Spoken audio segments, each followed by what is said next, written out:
There's this old movie starring Harrison Ford. Harrison Ford is, by now, an elderly actor. He's a bit old according to our standards.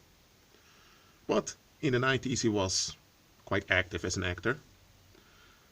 And the movie is called The Fugitive. I've seen the movie multiple times. It's a very good movie. I'm not going to spoil it. If you want to know how it ends, watch it.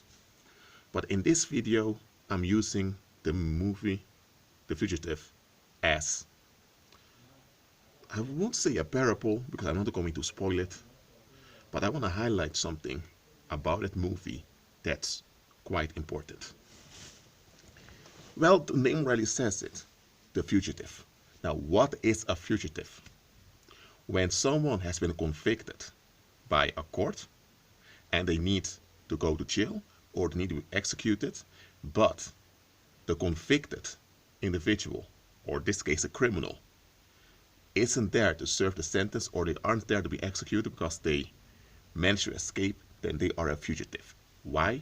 Because the legal system is after him. Therefore, the police is after him, and in some cases even the military is after him if he poses a big threat. And if he flees to another country, that means he's now a fugitive on the run. If he's just within the country, he's just a fugitive. If he's outside, now they need assistance from foreign institutions to look for him. And you have countries with extradition treaties. I'm not going into that, all that complexity in this video, but what I want to highlight is that in this movie, the character learns to be alert. Over time in the movie, because it's a plot that they're playing, in the plot the head character learns, I need to be alert. I can't just trust people for the sake of trusting them. Or I can't just assume things because that's just the way it is. I can't rely on routines. I need to be alert. To some extent, you can say that believers are like fugitives in this world. I'm not talking about the earth. The earth is our home. After Christ returns, the earth will be our home for eternity. So we're not strangers to the earth because we are earthlings, okay? A human being is an earthly creature. We are spirit beings belonging to the earth, okay? So I'm not talking about the earth, I'm talking about the world. Believers are as fugitives in the world. Why am I saying that? Because the moment you don't agree with the darkness of this world, you'll become a target. There are even worldly people who belong to the world that speak out against the darkness of the world and they face violence. When you are a believer, there are times you don't even open your mouth, you just appear somewhere and you're already in view. Predators are already looking at you. Sometimes you can even see them stare at you and you think, what's going on? What did I do? They can sense you're not one of them. And you not being one of them means you are a stranger unto them. So you may think, but Rashid, I'm a stranger to them anyway. I've never met them. You're a stranger in a spiritual sense. You don't function in the same relief seeking as they do. And because you don't operate in relief seeking, that implies that you have some security that they don't have. And them sensing that you have something they don't have causes discomfort. But now they're going to blame you for that discomfort. That's what they do. And then they'll come after you. They begin to gang stalk you. They'll begin to,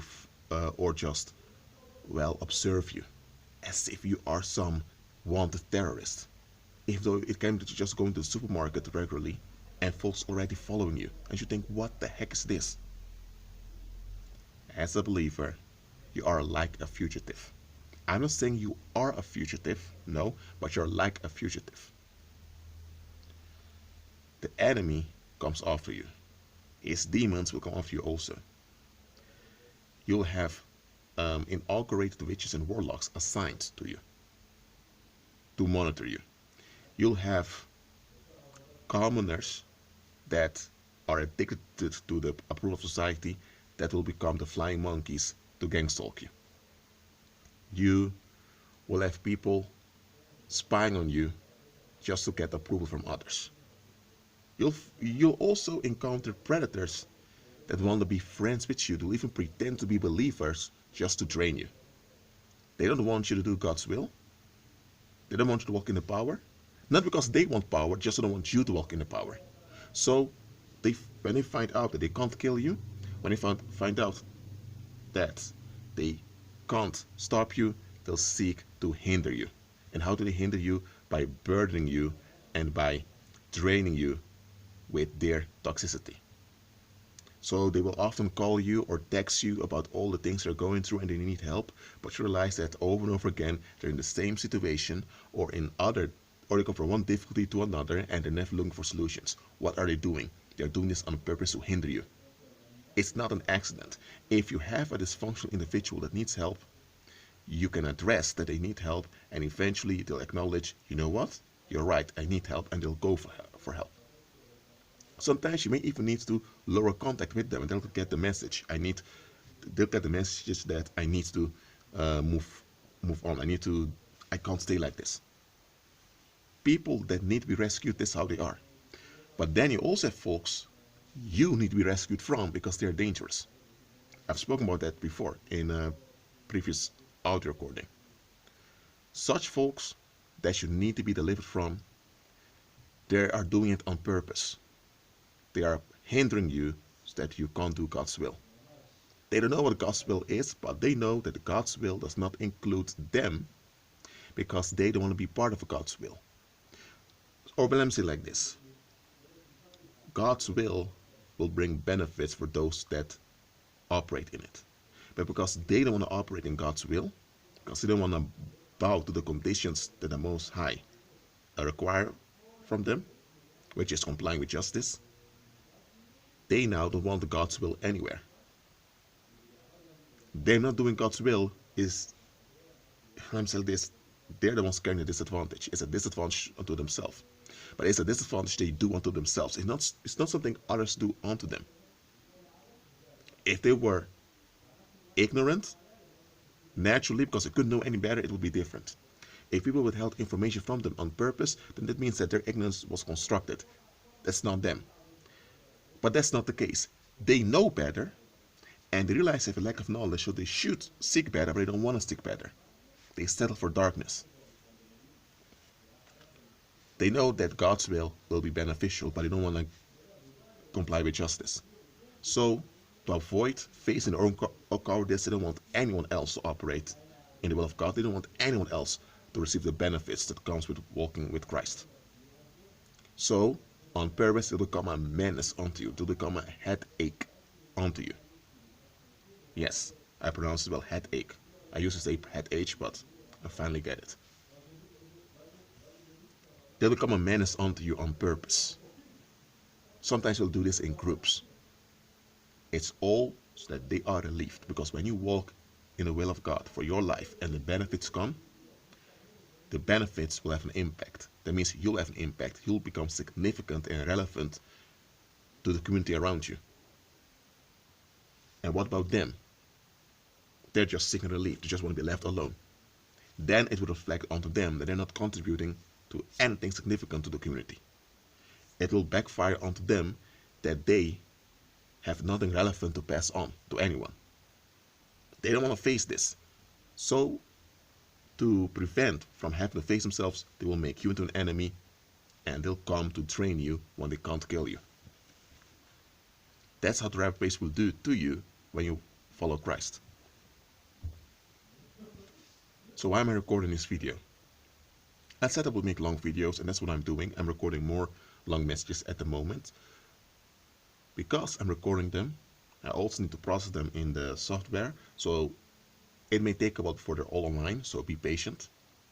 Just realize you are like a fugitive in this world as a believer. A fugitive, someone is on the run for the authorities. Now you as a believer, you're not on the run for the powers of darkness. The powers of darkness are on the run for you. So actually the powers of darkness are the fugitives.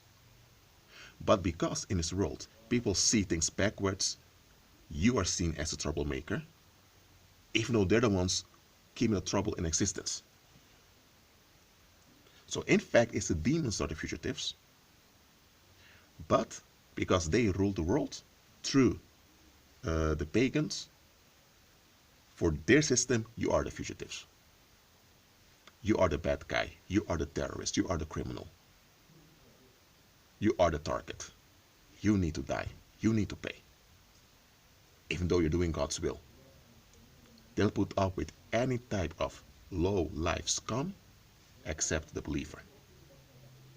If there are 10 pedophiles living in a region, and I'm saying in a neighborhood, and people know they're active doing their great stuff, then you have a believer that walks by faith and declares the blessing on his behalf, and he has a small impact. Who do you think they're going after? After the guy that raped almost 200 children? Or the believer that decrees and declares and refuses to get along with the toxicity of society? Though to their pride, they'll go after the believer. And those 10 monsters, they will tolerate them. They don't really endorse those monsters. They don't even want to be near those monsters, but they'll rather put up with those monsters because they feel that they have a right to control them, but they can't control the believer. So that's why the believer is a threat. That's how they do it in this world. The monsters they should face and deal with, they don't do that. But the believer that's free, no, that they can't handle that.